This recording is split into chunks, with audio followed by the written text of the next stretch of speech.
Welcome to Bharat kitchen. ఈ రోజు రెసిపీలో పచ్చి మామిడికాయతో క్యాండీస్ వేసుకుందాం. చాలా ఈజీగా చేయొచ్చు. ఇవి కలెక్టర్ మామిడికాయలు, 2 కాయలు కడిగి ఆరబెట్టేసాను. ఇప్పుడు చెక్కు తీసుకుని ముక్కలు కోసుకుందాం. ముక్కలు కోసేసాను. ఈ సైజు ముక్కలు కోసుకోవాలి. మనకి టెంక అవసరం లేదు, టెంక తీసేసాను. సగం ముక్కలు పళ్ళులో వేస్తున్నాను. సగం వేసుకుందాం.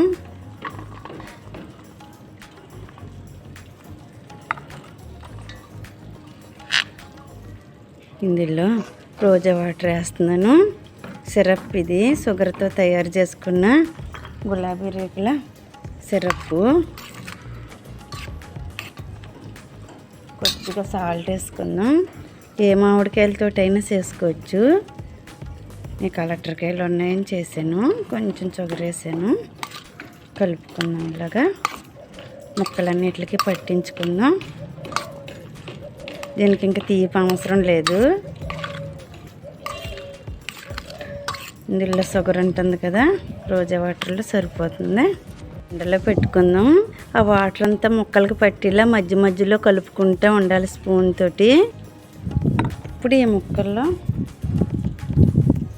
కొంచెం షుగర్ వేసుకుందాం. సరిపోతుంది షుగరు. కొద్దిగా సాల్ట్ వేస్తున్నాను. ఇది ఒక అరగంట ఎండేసరికి వాటర్ వస్తుంది. మధ్య మధ్యలో ఇది కూడా అలా ఎండలో పెట్టుకుని కలుపుకోవాలి.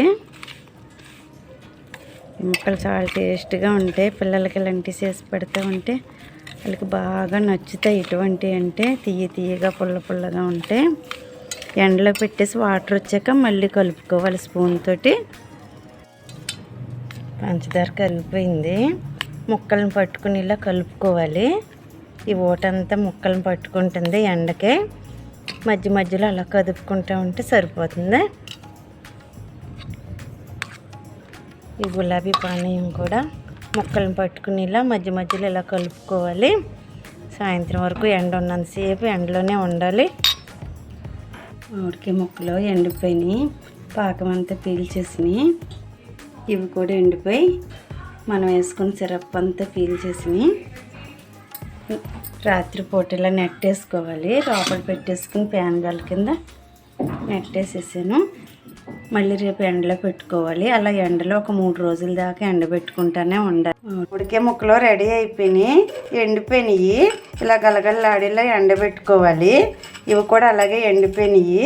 మీకు ఎక్కువ కావాలనుకుంటే ఇలాగే చేసుకుని ఎండబెట్టేసుకుని డబ్బాలో పోసుకుని పెట్టుకుంటే సంవత్సరం అయినా పోడవు. ఇవి పుల్లగా తీయగా చాలా టేస్ట్గా ఉంటాయి. మీరు ట్రై చేయండి. ఈ వీడియో మీకు నచ్చినట్లయితే లైక్ చేయండి, షేర్ చేయండి, సబ్స్క్రైబ్ చేసి బెల్ ఐకాన్ క్లిక్ చేయండి.